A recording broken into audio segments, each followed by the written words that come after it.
you can hear me, give us a wave. Hey, Alex. Can hear you. Fantastic. Elisa Hill. Ben. Mate, it's been a while. I don't remember the last time I've seen you. It's Been good a to see little you. How you while. going? All right. Yourself? Pretty good. Pretty good. Tommy, James, good evening. Hello. So nice to see you guys and being prompt for the folks that joined a bit early, just enjoying some chill music, I hope, just to relax, especially after probably what was a hectic day. Awesome. So glad you guys could join. And even if there might be more people coming on, I'll just have to monitor that. So if I'm a little bit distracted, I might be accepting people to come in. But really excited you guys are with me. This is the first kind of webinar I'm launching around developing the leader within you. So I'm very excited about this. So you guys get to kind of be the first ones. To also kind of go through the experience, but also be a bunch of guinea pigs and be my test subjects to a certain degree. But whatever I've kind of learned, I really want to share with you guys that I hope will help you be better leaders. And I'm sure every one of you have a particular reason why you want to invest into yourself. And I think that's one of the best things we can do, which is to continually invest our own personal development in whatever shape or form that helps us to be even more effective. So my kind of background has a long time been in tech and also in finance. So in the past 15 years, I've always been looking at how do I help other people succeed a lot more. I developed a passion for leadership probably 5 years into my early career when I really wanted to think about it'd be cool if I could just help other people develop. There's some part of me that wants to just make a difference. The really cool thing as well is that my niece gave me this card a little while ago that says "You make a difference." And that really, really touched my heart. Actually made me cry because I was like, "That's really cool." Because it's like, that's what I'm trying to do. And sometimes when you go through some tough challenges, those types of messages they really do resonate strongly and remind you of why you do what you do. And so it gives me fuel and energy to keep going in the hopes of being a blessing to other people. So in 2020, I decided to invest in myself further in terms of how to help people lead better. So I joined the John Maxwell team. Now they're called Maxwell Leadership Certified Team. They gave us this coin when we got certified, and it says on there, leaders lead. And they had this whole theme around leadership, and they said leaders lead because they were saying, and remember 2020, that was when the world went to lockdown. So it was supposed to be an in-person kind of event, but I had to do that virtually because everything shut down and they responded and it still kept it going. And they talked about how the fact that leadership is not a noun, it's a verb. It's taking action. It's not passive, right? It's about making sure that we find ways to help people get to where they want to be, and also helping our organizations. So on the back of it, there's actually a quote. The quote says this, I'm going to read it to you. It says, "A leader is one who knows the way, goes the way, and shows the way."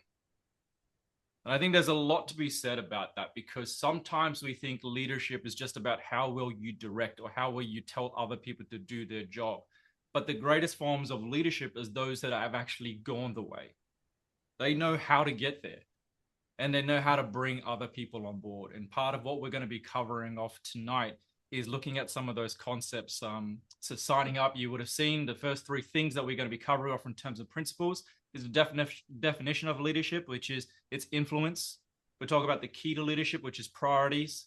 We talk about the foundation of leadership, which is character. So we're only going to be touching the surface of three things tonight. So I don't want to keep you guys longer than we need to. I'll try and honor my best as possible, honor the time box that we do have and kind of get into it. Thank you guys also for sharing what your biggest leadership challenge is. And so you can see on the screen there that you guys had a chance to respond, but also kind of upvote.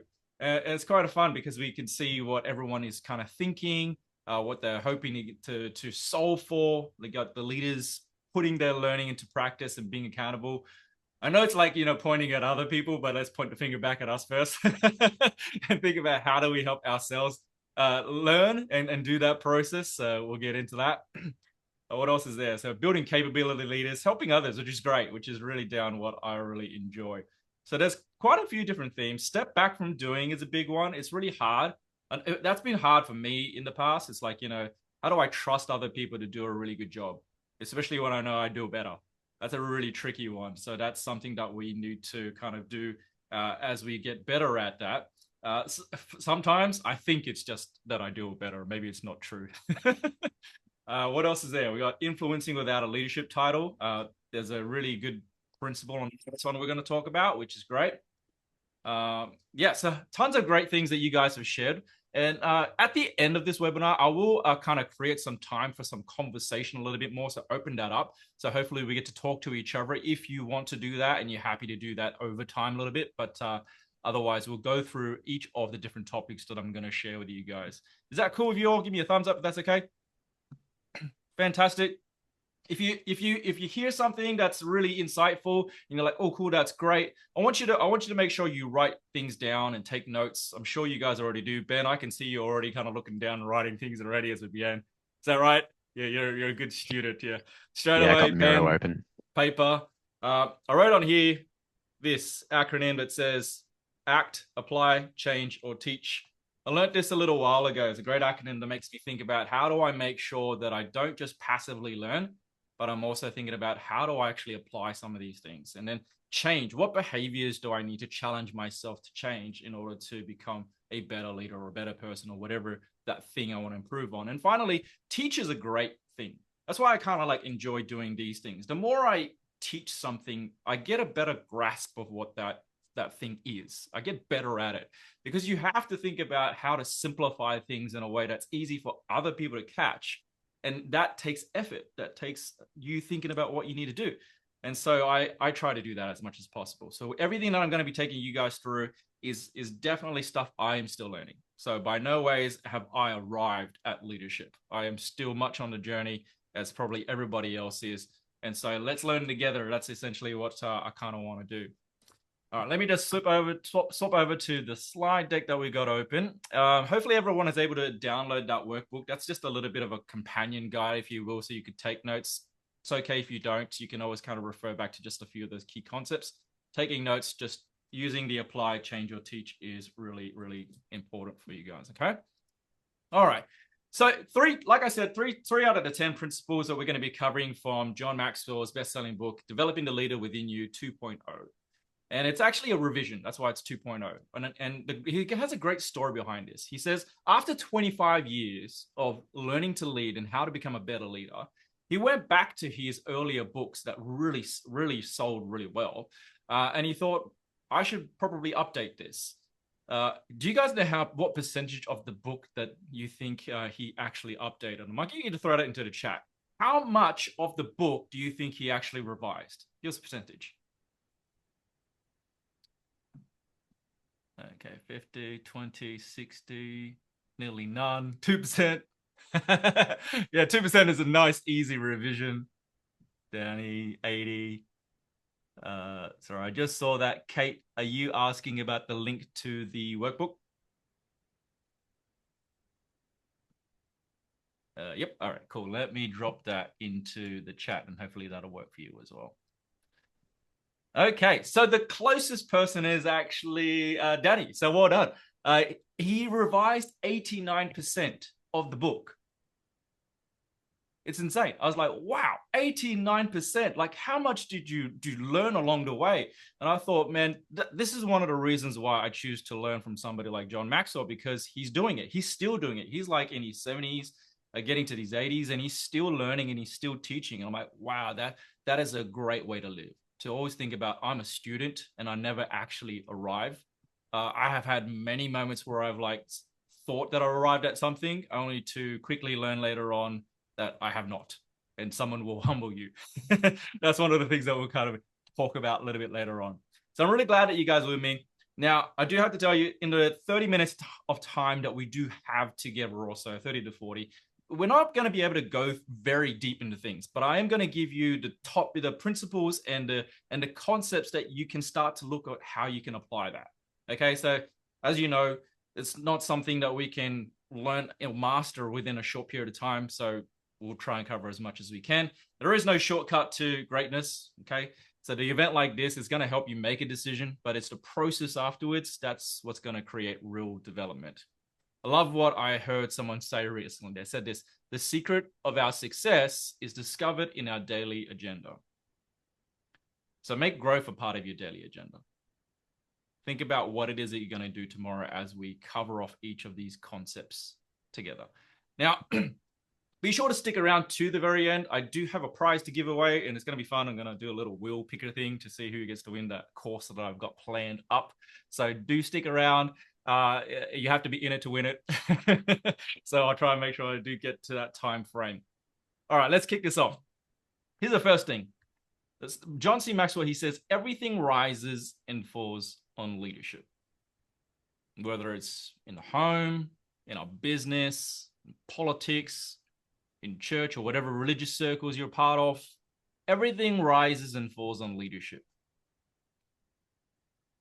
Think about that. Whenever we have great leaders, they seem to be able to navigate, seem to be able to lead us towards a higher performance. They're able to deal with the tough challenges. We've seen a lot of the times where leadership has let us down. Perhaps we have been one of those people at some point in our lives. But I do have a question to ask you. How many of you believe that you have actually reached your full potential in life or business? Anybody? No? Nobody? Well, that's a shame. Neither have I. Okay, because we all believe that there is room to grow, right? So it's great. We're in a room amongst friends who are here to learn, and I'm really excited about that. So, like I said, I am passing on whatever I have learned, and we're doing this together. So we gotta do this thing intentionally as we go through. So I've got a poll that I want to put up, apart from what we've already seen. It's the first one is going to be this one. So, how long have you been in leadership? I want to ask you this. Just curious to see where the room is at tonight. How long have you been in leadership?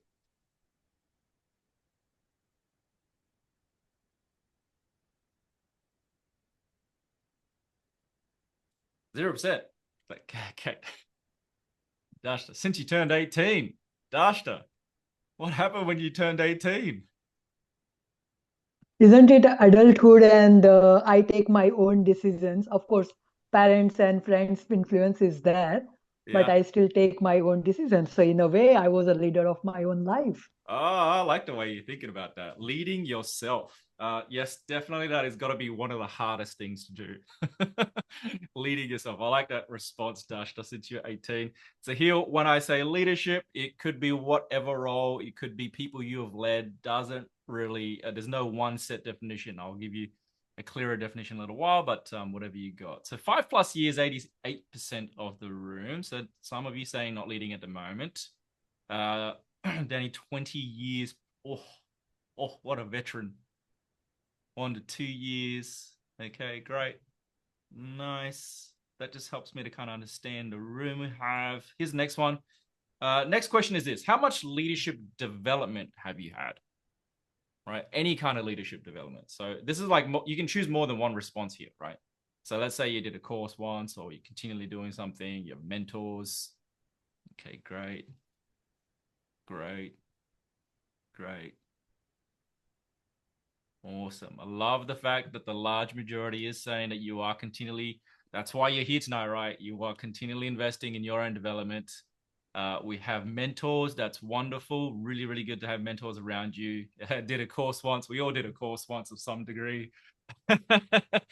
Little to nothing. Well, this is a great place to start if you had little to nothing as well. All right, let me switch back to the other slide deck. Okay, so we're going to cover off a few topics tonight. Like I said, there's 3 principles. The first one is influence, second one is priorities, and the third is character. So let's dive on into the first one, which is influence, the definition of leadership. If you Google the word definition of leadership, you're probably going to get 700+ million results. Okay, so I do want you to think about, what does leadership mean to you? Like, how would you define that? Curious to get your thoughts, because that question did come up a little bit earlier. So in one sentence, if you can pop into the chat, how would you define leadership? How would you describe it?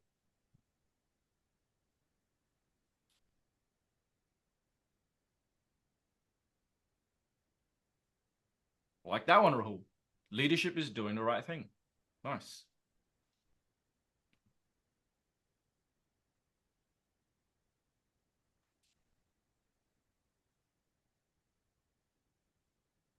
Nice, Tommy. Catching on that one. Leadership is showing the way, guiding, empowering others, Kate.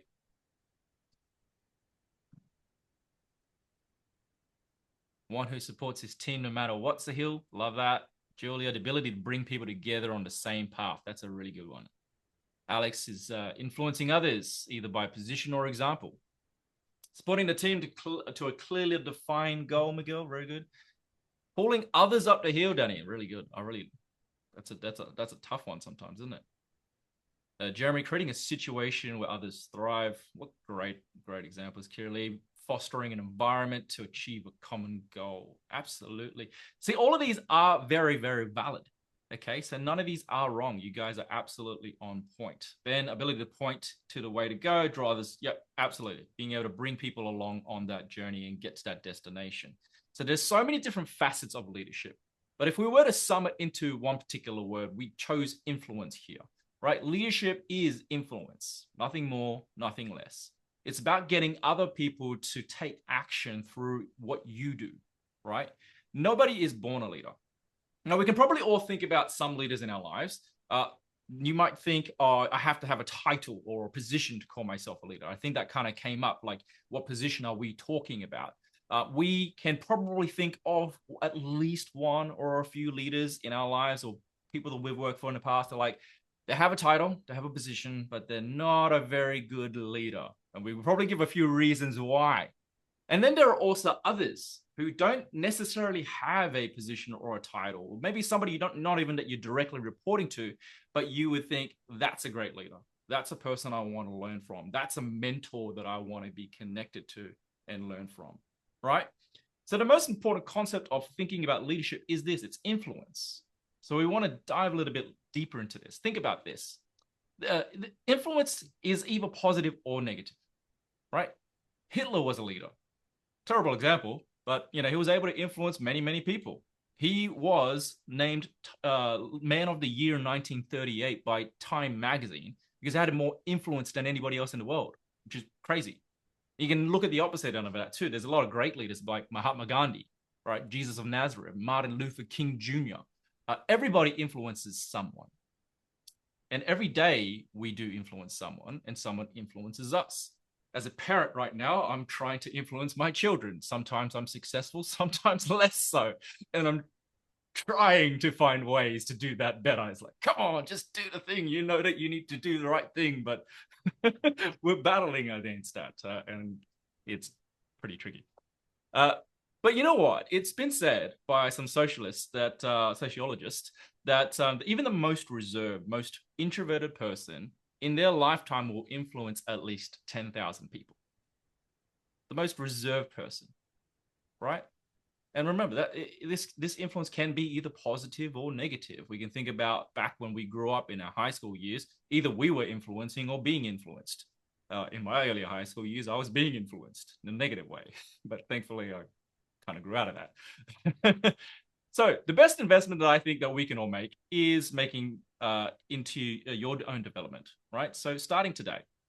So with that definition of leadership and that the importance of influence, I'm going to take you through the 5 levels of leadership, okay? The first one is this, position. This is the most simplest form that we can describe people that say when they think of a leader, it's like, oh, they have a title, they have a position. And some of you guys already spoke about that. You've already given examples. But at this level, it's the starting point, right? John Maxwell says, it's a great place to start. It's a horrible place to stay. Okay, let me explain a little bit more about why that is. People follow you. If all you did was rely on your position, your positional authority or your title, people follow you because they have to, not necessarily because they want to. Okay? At this level, people will give you bare minimum. Always. I remember when I first started working, I saw people half an hour prior to 5 o'clock getting ready to leave. Like, if you ask me, that wasn't someone that was very engaged, And then later on, you can see that they were going to the toilet prior to 5 p.m. It's like, if you got to go to the toilet, you better do it on company time, Get paid doing that rather than not, right? So that's what it looks like to lead on level 1, position. It's about that you have the right only based on an authority that's given to you. Now, there are positional leaders, they tend to do these things, right? They look for security based on the title that they have more than the ability. They also may rely on their leader's influence, right? It's called borrowed authority. Sometimes they say, oh, the boss said we need to do this, so we must do it. But we can never with conviction say why ourselves or have any type of influence beyond that. And they struggle to get people to follow them beyond their own defined authority. So great place to start, but horrible place to stay. So let's go to the next one. Okay, the next one is permission. At this level, it is about relationships. So a level 2 leader will work on relationships with people. And so when they start to build that connection with others, people will follow them because they want to, right? That's what permission is. I give you permission to lead me because actually you seem to care about me. The motto on this level is this phrase: people don't care how much you know until they know how much you care. They don't care how much you know until they know how much you care. That's a big part of being able to connect with people, right? It's how we build these long, sustaining, trusting relationships. And so what happens when you do this, when you start to connect with people, you see more engagement, you see more energy, you see more excitement in the day. People actually want to show up at work and hang around, perhaps afterwards, for after work drinks like we did back in the day. But think about this. People won't go along with you if they don't get along with you. So it's on us to make sure that we put effort in to building that relationship. Now, we want to make sure that we don't just create a nice workplace where we're all friends, because that can grow old fairly quickly. You're happy and unproductive. So the next level is production. It's about results. At this level, people will follow you because of what you have achieved in your organization, what you've achieved in your business, because you're able to get results and you can help your team members get to that destination. Some of you guys shared already as examples in the chat, the ability to point to that way where we need to go, be aligned on goals and get there and help them get there. And so that's what this one is about. Now, if we start to operate well at this level, these are the types of things that we should see. And show of hands if you agree with any of these statements as I say it, right? So the first one is this: productivity will start to go up. You guys think that's a good thing? Seeing more productivity? Yep. What about people reaching their goals? More of that. If you're in your own business or you're thinking about finances, profit goes up. That's a pretty good thing for me, definitely. As a business owner, I want profit to go up. Morale increases, yeah? We want more morale. We want more engagement. Here's a big one. Staff turnover becomes low. Think about the cost associated with people changing over all the time, having to train people up only for them to lead, and then they come in and a new person comes in, you have to train them. Such high cost associated with it. And then you get higher team loyalty, right? We can all agree these are things that we want to see more of, yeah? So that's what happens when we get to this level. I remember when I first started to learn how important this was, because previously I kind of just wanted to build relationships and have a good time. Quickly, though, I learned that you actually do need to drive results because being unproductive is not a good place to just stay there. So we want to think about how we get to that next level. So what about the level above that? Level 4 is it's quite hard at this level. Level 4 leaders do this. They develop other people, right? They develop other people and they reproduce other people who are able to lead well, to be successful, right? There are a few level 4 leaders because it's hard, right? This type of leader, they don't become great because of what they're able to achieve. They become great because they can help other people achieve that greatness. And that's quite difficult. And I'm, like I said, still trying to figure that one out myself.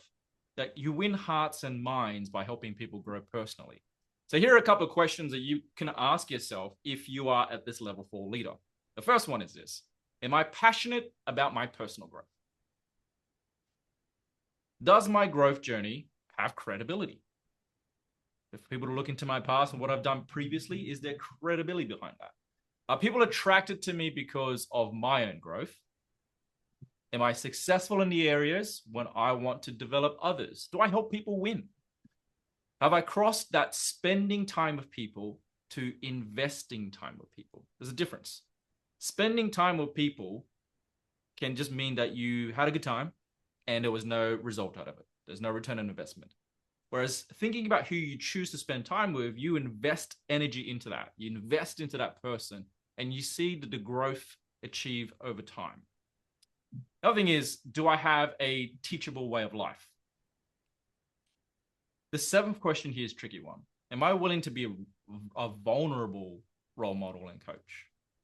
Right? It's quite hard to show your shortcomings to people, and people on the lower levels of leadership, like position, because they rely so much on their title and so much about not being seen as they don't know how to lead, they will pretend, and you end up with that imposter syndrome. So do we help people succeed? And that's what a level 4 leader looks like. The final level is the pinnacle. This is where you earn respect beyond those that are just in your business or your organization. Here, people follow you because of who you are and what you represent. And the key distinction is that the fact that you have consistently over time helped other people succeed at all of the previous levels. And you're recognized not just in your industry, but beyond that as well, right? So when we think about these 5 different levels, each person in our life would be categorized at a different level. Just because you're a level 3 leader with one person doesn't mean automatically you're a level 3 leader with somebody else. You may be a level 1 leader to that person. So what you want to think about is, of all the people that you were trying to lead, what level are you really at with them? So I want you to take a moment and think about this. I want you to write down 2 names. I want you to think about one person in business or in work and one person in your personal life as well, because we lead people in our personal lives. So think about one person in business, one person in personal life, write their name down and have a think about what level are you really at with this person. It's an opportunity for us to reflect and think about, well, how do I move up these levels? If I'm at level 1, then the next thing is, how do I develop a better relationship with that person? If I'm at level 2 with a person, how do I make sure that we focus on getting some wins, and how do we align to those goals and win together? If I'm at level 3, then I have to think about, how do I help this person develop even further? How do I reproduce the things that I have within me? So hopefully that's starting to make a little bit more sense about how we can increase our influence just by thinking about each of these different levels. One more thing on this point is that once you attain a level, you do need to work to sustain it. Just because you've reached level 3 doesn't mean that you automatically stay there. It requires effort to at least sustain that. Okay? So that's the first one on influence. The next thing I want to take you guys through is the key to leadership, which is priorities. And I think about why the key to leadership. Because if we can prioritize really well our time, we will actually unlock greater results. Because it means that we are starting to focus on the things that matter more and yield a better return, rather than trying to do absolutely everything. For example, when I was early in my career, I focused on working harder, do more, right? If you work hard, you're going to get promoted and achieve that next level of success. I tried that. It didn't work out very well. And I got really upset when I got passed over for a manager role at one particular time. And I ended up working lots of overtime. I remember doing 12-hour days. It was absolutely insane. So that actually took away time from me spending with the people that mattered in my life, which was my wife, then girlfriend at the time. The big wake-up call recently, when I think about it, is COVID. Like I said earlier, we all got thrusted into lockdown. And at that time, my youngest was only recently born. He was been about 2 years old at that time.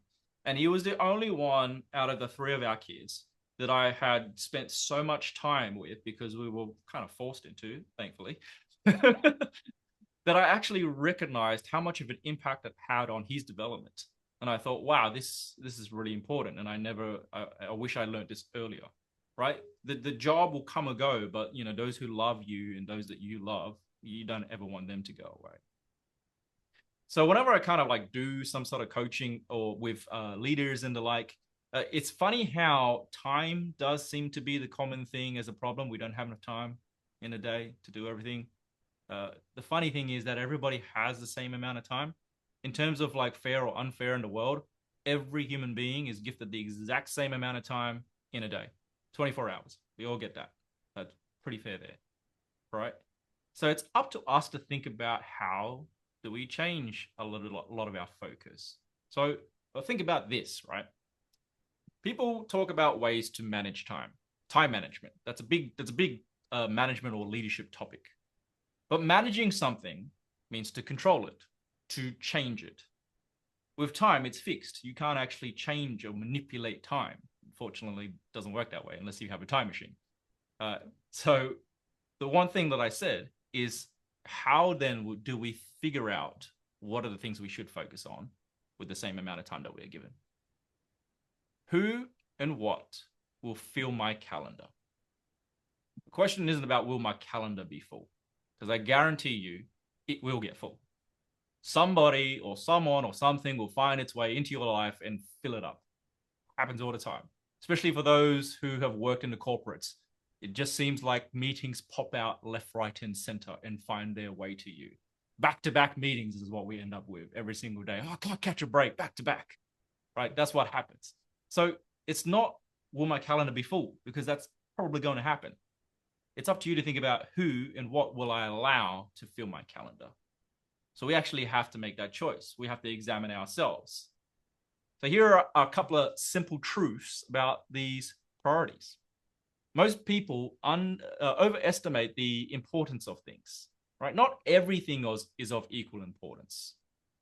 Psychologist William James says this. He says, the art of being wise is knowing what to overlook. The art of being wise is knowing what to overlook. The second point is this. Having too many priorities paralyzes people. For some of the product folk in the room, they may have heard of the paradox of choice. It's a book and a TED talk by a psychologist, Barry Schwartz. And he says that an abundance of choice actually paralyzes us. It causes decision fatigue. It leaves us less satisfied with some of the ultimate decisions.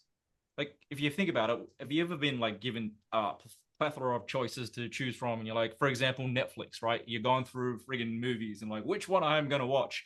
And then 45 minutes later, all you watch was scrolling through the options. Anyone been there? Was it just me? There's paradox of choice happening. It's like crazy. And I just pick one and watch it, man. The third thing is this. When small demands are given too much attention, big problems arise. Okay? So one rule we can think about is the 80-20 rule, which I'll talk about in a little while, the Pareto principle. Beware of the trap of low-hanging fruit. Because if you only ever do low-hanging fruit, you may never actually go through the things that really require your attention, okay? The big strategic, big rocks that you should go after. So think about that. What are things that you're giving up focus on just to keep doing those little things that satisfy?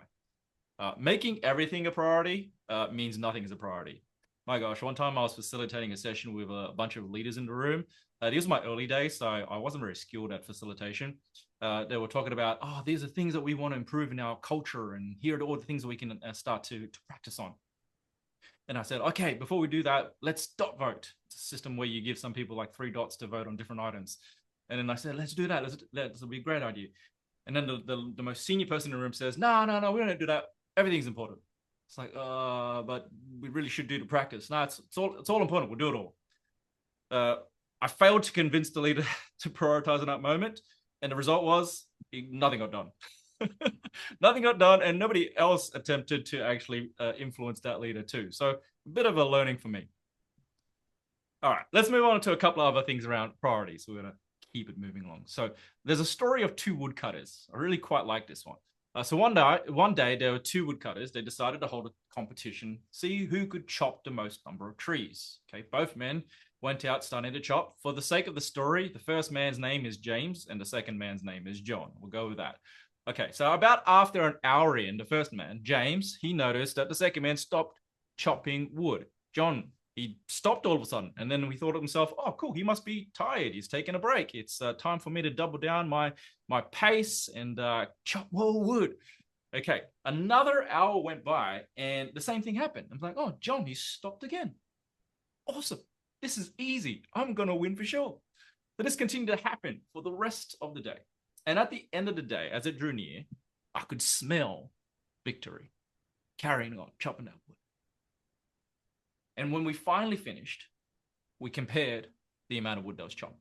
So James, the first man, he was surprised that the second man, John, actually chopped more wood. It's like, how'd you do that? You have been stopping every single hour for about 15 minutes. John said this. It's really simple. Every time I stopped work, I was sharpening my axe. Here's the point. Hard work beats no work, but smart work beats hard work every time. And that's why it is important for us to invest into our development. For those of us who work in product development or work in agile ways of working, we understand the importance of taking time to reflect and look for opportunities to improve, because that's going to accelerate things. Slowing down to speed up is a concept we get. But it's really quite hard to convince some leaders to actually slow that down. And so for us, we need to think about how we can prioritize better. Because what's the definition of insanity? Doing the same things over and over again, but expecting different results. There's a football coach says this, there is the pain of discipline and there is the pain of regret. And I think about sometimes where I haven't applied more discipline in my life to grow, to develop something. And I think back of the 20 years or so working since I began, I'm like, gosh, if I had only disciplined myself then, I would have grown so much more, would have achieved so much more. But rather than living in regret, let's pick ourselves up and get disciplined now. So we need to do that.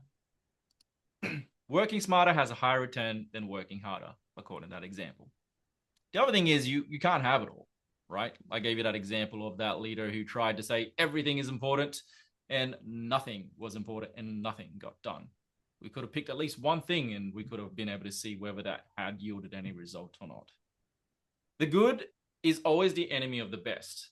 I came across this video by Jony Ives, the lead designer for Apple at the time. And he said that one of the things that he learned from Steve Jobs was how insanely focused he was. And he wasn't saying like, how many things can you focus on in a day? What Steve challenged Jony Ives on was the fact of what have you given up doing today? And Jony would be like, oh, there's some things here and some things there that I stopped doing. But he's like, he knew that he didn't have any bit of interest on doing those things in the first place. He was just kind of like, responding and rattling off. And he really focused in on this point of what are some of the things that are good to do that you're going to stop so that you can focus on that one thing. And that's really hard to do. A lot of the times I think, oh, these are some great options to do. But if I could just focus on one thing, I could yield a greater result. So good is always the enemy of the best.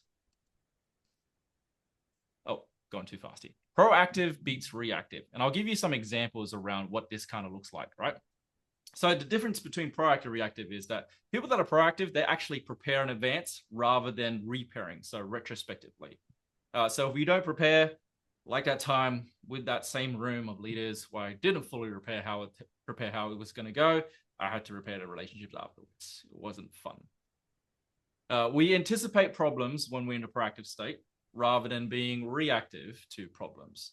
I was spending time with a client in Perth not too long ago, and there was one governance manager that I was talking to, and he gave a really great example of anticipating problems. The CFO also said the same thing. They were kind of in the same vein of thinking. When they prepared for the board meeting, they were thinking about what are the things that they could say, all right? Let's war game this. What are the things they could say in response to this if we said that? And they planned that all out. And what actually happened was they had a really great result in the boardroom. They were able to influence the decisions, whereas previously they would have just been shot down and they wouldn't have been able to get anywhere. So I really love that example that they shared with me that one day. The other thing about being proactive is that we seize the moment. We see an opportunity, we take it. We say yes and figure it out later. Being reactive sometimes means we just wait for the right moment, and that never comes. I definitely know I have experienced that as well. So let's move on to a couple of other things. The last thing is here on priority principles is the important needs to take precedence over the urgent. Sometimes it feels like just because someone has a great degree of urgency and say, you got to do this now, that automatically we attribute to the fact that it's important as well. That's not always the case. Most of the case, I haven't seen that. So I want to show you this thing. This is a 2x2. It's called the Eisenhower matrix. And it helps you to think about, if you were to list about 10 tasks, where would you put this on the grid? Based on how important it is and how urgent it is.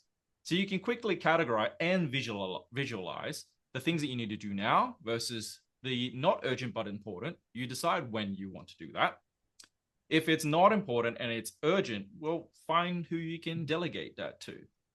That was a hard one for me. I'm still learning how to do that. Like I said, I think I've got control trust issues sometimes. So delegating is something that I'm still working on.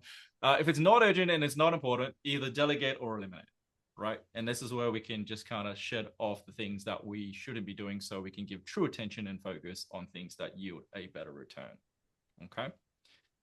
Richard Swenson wrote about this. And the reason why we want to prioritize is this concept called creating margin in our lives. He said, margin is the space that exists between our load and our limits.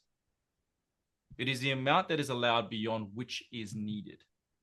It's something held in reserve for contingencies or unanticipated situations. Margin is the gap between rest and exhaustion, the space between breathing freely and suffocating. Margin is the opposite of overload. And when I first started to learn this about who or what was going to fill my calendar, and I started to make choices saying, actually, I don't need to go to that meeting, it was so freeing. If you can learn to figure out which ones you don't actually have to go to, or things that you don't attend to, or people who just tend to drain you all the time, create space for yourself, you can really start to improve your quality of life. So think about this. Creating margin in our life, space. We mentioned before, for some of us who have worked in product development or agile development, creating space, creating slack in our system, it helps us to improve self-awareness.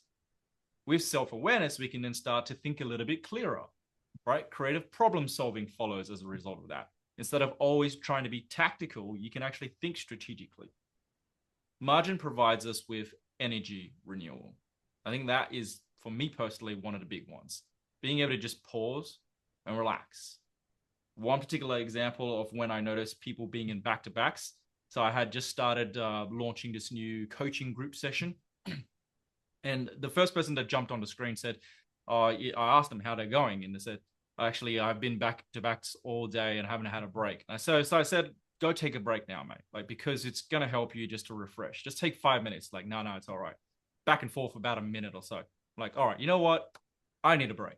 So I'm going to give you guys 5 minutes and I'll be back in 5 minutes. Go take a break. And so I kind of forced a little bit of that break on everybody, but it helped us all to just refresh and create some space so we can absorb as much and learn as much as possible later on. So create margin. Think about how you can do more of that. This here is an illustration of the Pareto principle, the 80-20 rule. So if you think about, if there are 10 things on your list, there are 2 things, according to the principle, that will yield 80% of the result. And the rest of the 8 things will only generate 20% of the result. This kind of applies in different areas too. Like if you think about your team or people that work with you in your team, about 2 of the people on that team out of 10 will actually produce 80% of that. Yeah. I mean, I can think about quite a few teams that I've led. And the rest of the 8, they would kind of do the rest of the 20%. It's kind of funny because it applies in other areas. About 20% of your clothes you wear 80% of the time. Anybody? Right? About 20% of the possessions, you get most of the value out. I have a bunch of things sitting here that I don't know when was the last time I even picked it up. There are 20% of tasks that we need to do that will give us the greatest ROI, return on investment. So we got to think about that. Make a list and say, which one of these is going to give me the greatest return for my time? Because life, it's full of complexity. It's full of distractions. And remember, margin in our life is very, very important. So we need to create that. All right, I've got to move on to the last point, character. So the last principle here is character, the foundation of leadership. For anyone who's kind of bought a house, I think quite a few people have, right? Anyone buy a house, been a part of the process of that?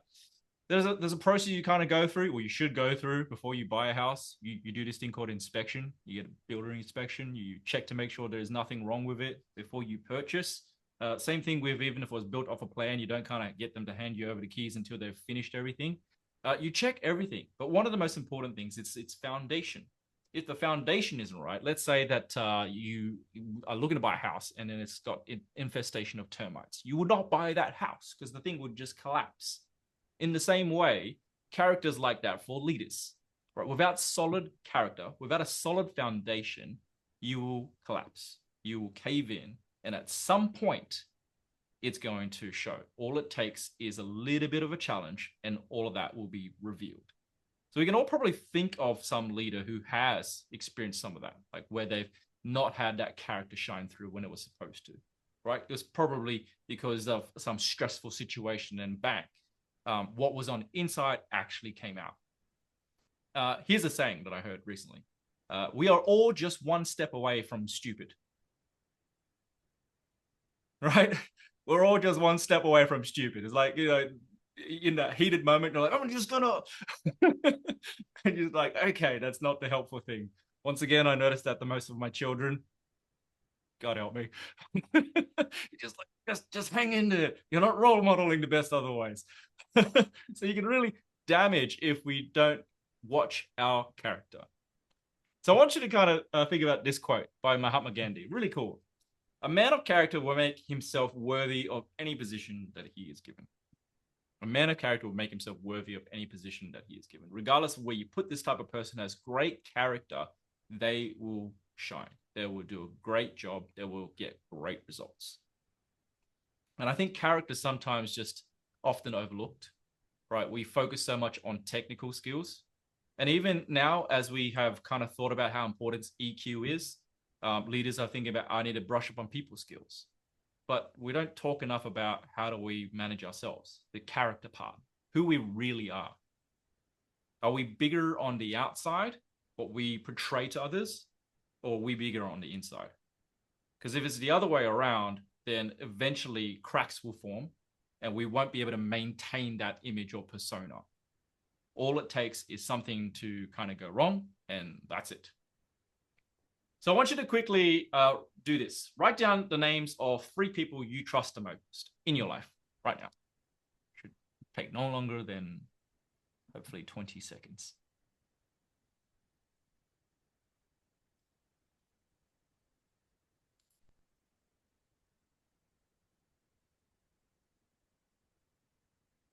None? Sahil, come on. You've got to have at least 3 people who you trust the most in your life. I think you're gonna need to get other kinds of help. I'm not that kind of a person that can help you tonight. So here we could be friends later. Let's chat afterwards. Maybe we just hash it out. Has everybody got three names besides the hill? Everyone's got 3 names. All right. Show of hands for this. How many of you people wrote down the name of a family member? Show of hands. Okay. How many of you wrote down the name of a friend, a close friend, perhaps? Show of hands. All right. How many of you wrote down the name of a colleague at work? Kate, you still do. Okay, go. A lot less. The question to all of us here, because it's really about us and our development, is if I was to ask your colleagues, who would you write down on your list? Would you make that list? Would your name be on that list? There's a chance for us to improve, right? Now, in the book, there's a brief mention about this called The 4 Dimensions of Character. I really quite like this. It was actually from another book called Derailed. I think it was by a guy called Tim Irwin. And what he was talking about in that book was examples of CEOs of big companies that actually fell from grace really hard because of character issues. And looking into that, there are 4 key dimensions that we need to work on in terms of building character. One is authenticity, right? Being real, not faking it. Self-management, we already kind of spoke about being able to recognize the importance of emotional intelligence and how do we self-manage when we are not feeling at our best. Humility, we probably can all think about a person that is very boastful, very prideful. You're like, I don't actually want to be anywhere near that person. It's not fun being around them, right? So we don't like people that don't have humility. And then there's also courage. Courage, which means to do and say the right things even when it's hard. Courage to stand up to some people maybe perhaps to higher positions of authority when things aren't going very well. Courage to kind of do that. It's really quite difficult, right? In the area of EQ, you guys might have heard of it if you've studied up on emotional quotient or emotional intelligence. Dr. Daniel Goldman, he asserts that EQ counts for about 80 to 90% of factors that distinguish average from outstanding leaders. 80 to 90%. And his research indicates that the higher a leader rises in an organization, the less important technical skills become and the more important EQ becomes. That's really quite interesting that the shift from knowing a lot of things, how to do something, becomes less important the more you rise in an organization. It's important what we think about with humility. A good question to ask yourself is this about me or is this about others? That's the question that we get to ask yourself. When I think about doing something like this, when I think about doing a webinar or a course, I got to check. I got to always ask myself that question. Is this more about me or is it more about what I can do for other people and helping other people? And that helps me keep things in check. You can always have other people to hold you accountable as well. And that's one way of dealing with it. So last few points to talk about building character, and we can wrap things up and get a little bit of an opportunity for you guys to share what you've learned and what you want to apply. So there are 3 ways that we can build character. Number 1 is this: value people, right? Easily said, hard to do. Okay, valuing people means that you are placing them and their needs above yourself, right? Interestingly enough, that I was reflecting on the company that I was working for a little while ago. It's one of the big 4 banks in Australia. They had 3 company values. It was care, courage, and commitment. And they had this thing called a recognition system where you could have people just peer groups or leaders and say, we recognize you for this, and they choose a value. And funny enough, the one that I got the most was care. Before I left that organization, I actually printed out all of my recognitions because I was like, man, I got to go back through some of these things and see where was the areas that I impacted on people the most. But also I felt like I needed some fuel to remind myself that I do make a difference. Stuff to keep motivating myself. But you know what I discovered is that the more I put in care, the more it created room and opportunity to speak to other leaders. They started to invite me into really important sessions like strategy sessions. They started to invite me into sessions where I could talk to the rest of their team about how do they value each other. It opened up more opportunities. That's what care can do. So we focus on others, we start to shift away from focus on ourselves. We move from selfish to more selfless. The second way to build character is self-leadership. Some of you guys already mentioned, like the hardest person to lead is yourself. Dashta from 18 years old, making decisions at their very beginning. It's like, yeah, pretty tough. I am the hardest person to lead. I'm such a pain to lead. I have to lead myself every single day. You know, it happens every single morning. I'm in the bed, and the first thing I need to do is get out of the bed. Who would have thought after 37 years of living, it's still freaking hard to do that? But it is. So it's important for us to practice self-leadership. It's about, once again, doing the right thing, even when we don't feel like it, right? It's about choosing to live by principle rather than by emotions, okay? There was one particular time that I was coaching and looking at this program of helping other coaches develop. The material was developed by a bunch of external consultants, and the leadership of our area brought them in and said, hey, do all these kind of things. I was like, gosh, all this material is rubbish.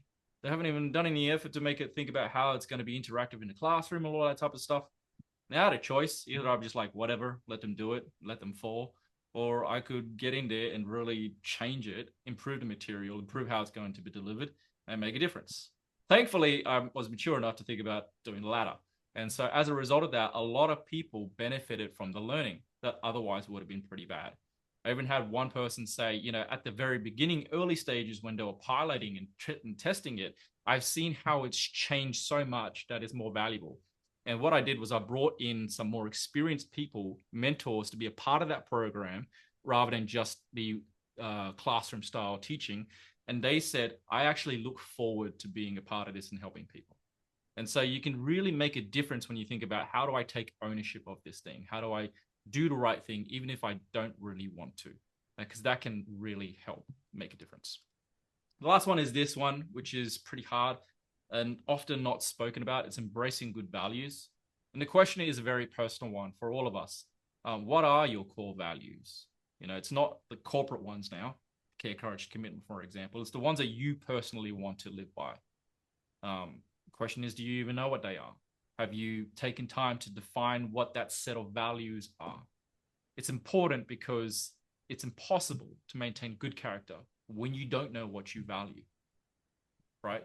It leaves you open to the cracks of your foundation if you don't think about what are my values and what are the things that I need to work on. So when you know what you stand for, then there are no hard decisions. When you know what you stand for, there's no hard decisions. And that's what made it easier to choose those harder decisions, because it's like, I know what's important to me.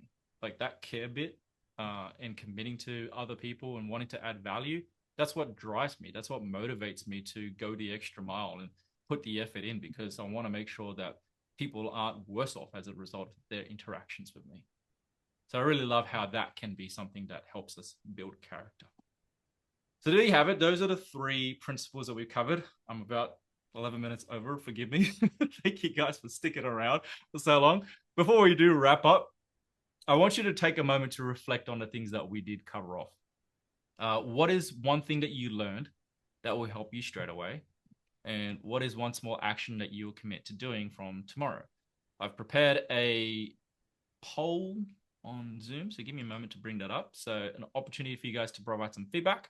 So 1, how valuable was tonight's session for you? And you can scroll down and answer the rest of that.